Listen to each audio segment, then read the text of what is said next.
Salut à tous ces amis, c'est Jordan, et oui, j'ai changé de décor parce que, filmer à l'extérieur, c'est vraiment pas ouf. Entre la pluie, le vent, faut s'adapter à la météo et du coup, on peut pas tourner une vidéo quand on veut. Enfin bref, on s'en fout puisque je filme à l'intérieur maintenant et du coup, je peux filmer quand j'en ai envie. Alors dans la vidéo d'aujourd'hui, on va parler des glucides et plus particulièrement des fruits. Et oui, parce que j'ai remarqué que très souvent quand je poste une photo de mes repas sur Instagram ou bien sur Snapchat, vous êtes très nombreux à me faire une remarque. Mais Jordan, tu consommes jamais de glucides ou quoi? Et j'avoue que quand on voit les photos de mes repas, on peut se poser la question puisque très souvent ils contiennent uniquement une portion de protéines et des légumes. Mais je vous rassure, la raison est vraiment toute simple. En fait, c'est juste qu'au lieu de consommer du riz, des pâtes, des pommes de terre ou du pain, je vais simplement manger des fruits pour mon apport en glucides. Et là aussi, la raison est vraiment toute simple. Déjà de 1, c'est un gain de temps énorme puisque les fruits, on les mange tels quels, on n'a pas besoin de les cuisiner. Mais aussi surtout parce que les fruits, tout comme les légumes, sont des aliments basifiants. Mais bon, je vais pas rentrer dans les détails sur l'équilibre acido-basique puisque ce n'est pas le sujet d'aujourd'hui, mais je ferai quand même une vidéo spéciale à ce sujet parce que pour ma part, ça reste néanmoins très important. En attendant, pour tous ceux qui ne savent pas ce que c'est l'équilibre acido-basique, je vous mets un petit lien dans la description qui vous expliquera en quelque sorte comment ça fonctionne. C'est parti, maintenant on passe au sujet principal de la vidéo et je vais vous montrer les 5 fruits que je consomme presque tous les jours et qui peuvent aussi d'ailleurs parfaitement être associés à un objectif de perte de poids. En numéro 1,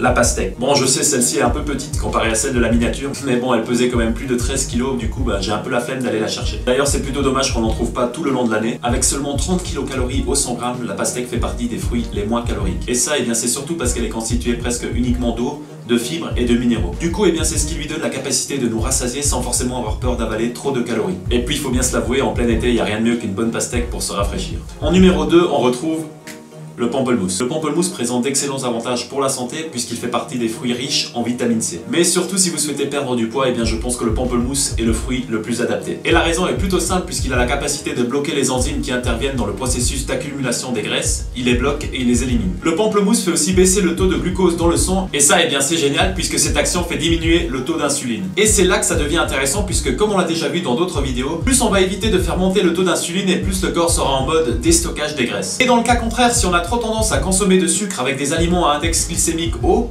justement ça va faire monter le taux d'insuline qui va donc stocker le surplus de sucre sous forme de graisse. On passe tout de suite au troisième fruit et l'un de mes préférés aussi d'ailleurs, les fraises.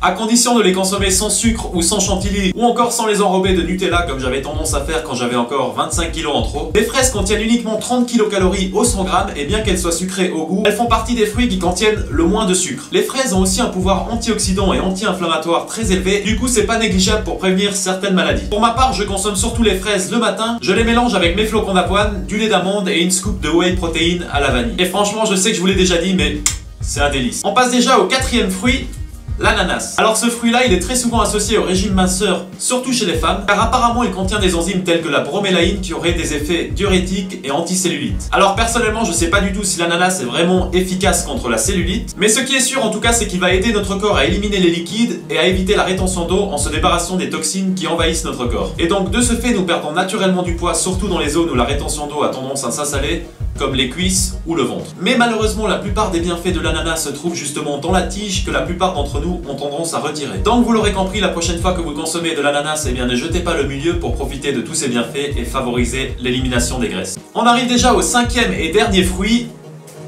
le melon. Le melon, tout comme la pastèque et les fraises, il est essentiellement composé d'eau et de fibres, bien qu'il soit sucré au goût. Du coup, il est aussi très peu calorique et vous n'avez pas à avoir peur de prendre du poids et vous pouvez en manger tranquillement. D'ailleurs, petite parenthèse, quelquefois il m'arrive de manger une grosse pastèque d'environ 10 kg et c'est vrai qu'après ça, on se sent rempli à fond, on arrive limite même plus à bouger. Donc un jour, j'étais quand même curieux et j'ai décidé de me peser juste après avoir mangé une grosse pastèque. Et là, boum, je monte sur la balance et j'ai 2 kg en plus. Donc si un jour ça vous arrive, il n'y a pas d'inquiétude à avoir puisque c'est uniquement de l'eau et ça va très vite être évacué. Bah oui, après tout, on a rarement vu de l'eau qui se transforme en graisse. Voilà les amis, c'est tout pour ces 5 fruits que je consomme presque tous les jours. Bon, j'aurais pu rajouter les pommes, mais je pense que j'en ai déjà assez parlé dans une précédente vidéo. Sachez quand même que si j'ai décidé de remplacer les féculents comme le pain, les pâtes ou le riz par des fruits, c'est pas par peur de regrossir ou quoi que ce soit, mais c'est surtout pour le tas de bienfaits que les fruits peuvent nous apporter. Après, c'est surtout les céréales raffinées que j'essaie d'éviter au maximum pendant la semaine. Ensuite, pendant le week-end, en général, je me lâche un peu et je fais un peu moins attention. Bah oui, en même temps, c'est logique, faut quand même se faire plaisir de temps en temps. En tout cas, j'espère que la vidéo vous a plu et que surtout vous y voyez un peu plus clair sur le fait que sur mes photos de repas, On voit rarement des glucides. Surtout n'hésitez pas à mettre un petit pouce bleu, ça m'aide énormément. Vous pouvez aussi vous abonner et me suivre sur les réseaux sociaux pour ne pas rater mes prochaines vidéos.